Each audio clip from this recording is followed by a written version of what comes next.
So good morning, students. So today again, I'm going to teach you in a video presentation, and our topic for today will be sound devices used in poetries, English 9 second quarter, Module 1, Lesson 2. So I hope that you learn today. So I'm going to teach it in English and in Bicol so that you'll have a better idea para mas maintindihan nindo. Now first, let's recall the types of poetry. So ano ang mga poetry aram nindo? So I think you have discussed this one during your grade 8 years. So mga ang iba sa dyan na discuss na yung grade 8 pa kamo.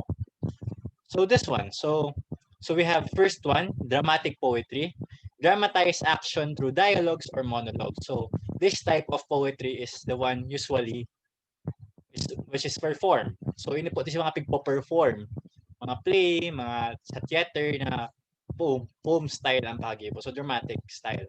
Next, we have narrative poetry. It's a kind of poetry that tells a story. For example dyan, Beowulf. It's an epic na poem style pero nagkukwento siya. Next one, we have lyrical poetry, which we're going to discuss today. Expresses personal thoughts and emotions. So yun yung mga poetry na, for example, si writer or si persona, broken-hearted, or for example, he is missing someone, he is writing or expressing his emotion through his words, his or her words. Ayun po. Now, what are the sound devices used in poetry? And why do you use them? So pansinin do, I hope that you listen to rap. So that is an example of lyrical poetry man. So um they're trying to express themselves. So, di ba, for example, itong sa pajama party na uso-uso sa TikTok mo niyan, pamparam-param-pam, di ba? They use sound devices. And why do we use them? So later, we're going to know kung taano nagagamit sila ng devices na yan. And also, we're going to know kung ano itong mga devices na to. Okay po? Now, sound devices are special tools that poet can use to create certain effects in a poem to convey or reinforce meaning through sound. The 5 most common sound devices are repetition, alliteration, consonance, assonance, and rhyme. So I'm your teacher. I'm actually a big fan of rap. So my favorite Filipino rapper right now is Kio.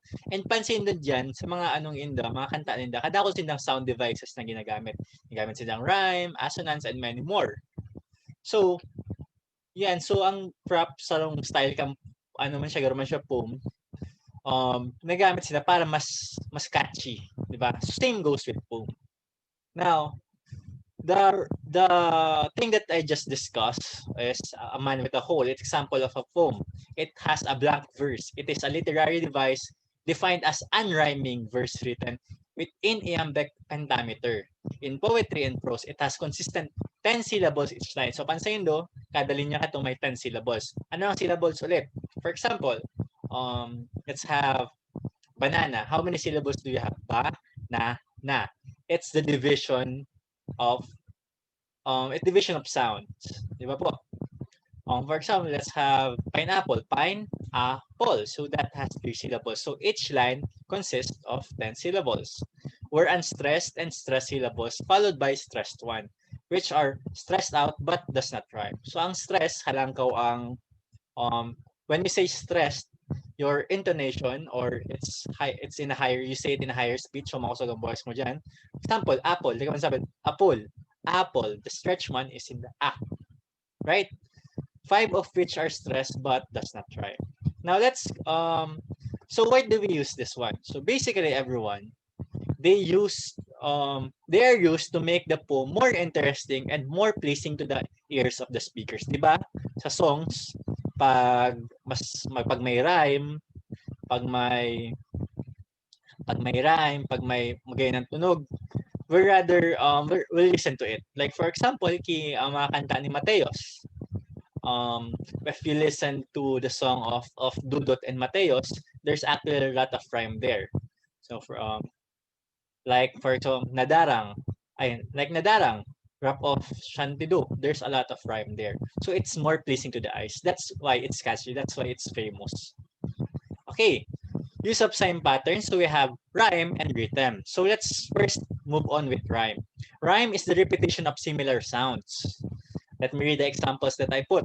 I saw a fairy in the wood. He was dressed in all green. He drew his sword while I just stood. And I realized I'd been seen. So notice that there's a repetition of sound. Wood, stood, green, and seen. And it has a rhyming scheme. So the first rhyme. The first sound is wood. So OOD. Second one is green, EN. So A, B, and B again. And that only you can also do this in the lines itself, internal rhyme, occurs in the middle of the line, in the midst of the cloud or the mast of the shroud. So what are the sounds that are repeated? Cloud and shroud. Okay, everyone. Next we have rhythm. The pattern of stress and unstressed beats can be analyzed to determining the number of lines of the poem, the number of syllables in the line, and the arrangement of the syllables based on their nature, short or long or stressed. So rhythm, meaning may pattern, si pakasabi kang poem. Now let's move on with word sound. Repetition consists of repeating a word, a phrase, or a sentence is common in poetry and prose. The repetition of entire lines or phrases to emphasize key thematic ideas. The ringing of bells, bells, bells. Right? So what is the repeated word? Bells, bells, bells. Since perhaps what is the sing all about? Perhaps it's about Christmas or something of emergency. That's why the bells are repeated. Kaya nag-go through si bells kasi tiga-emphasize ka tong author yan si word na yan. Kasi tungkol doon sa theme. Okay po. Next, we have alliteration. It's a literary device but repeats a speech sound sequence of words that are close to each other. Alliteration typically uses consonant sound at the beginning of a word to give stress in its syllable. Tongue twisters are example of this. For example, in our language, minikaniko, I forgot the words, but minikaniko ni Monica ang makina ni Mo, I don't know, but you get the point. So that is the same. Peter Piper picked a pick of peppers. Again, let me do it again. Peter Piper picked a peck of pickled peppers. Big Bad Bob bounced bravely. So notice the initial sound of these words are repeated. Okay? I hope that you are listening and catching up. Next, we have consonants. Refers to repetitive sounds produced by consonants within or at the end of sentence or phrase. This repetition often takes place in a quick succession. So, madalian siya. No, rotro. For example, blank, blank and ink, strong and swing, spelled and scald, far and jar. Notice that the repetition of them is not, there is only one word in between them. Sent, went, hard, ward. Down, done goes down. Borrow and sorrow, laugh and deaf, litter and betters, cheer and beer, slitter and slatter, slater.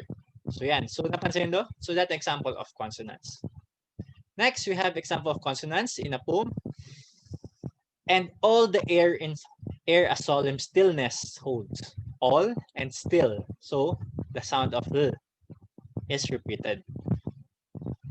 Next, okay, so that would be that. So thank you for listening. I hope that you learned the sound devices used in a phone. If you have any questions, you can always PM me.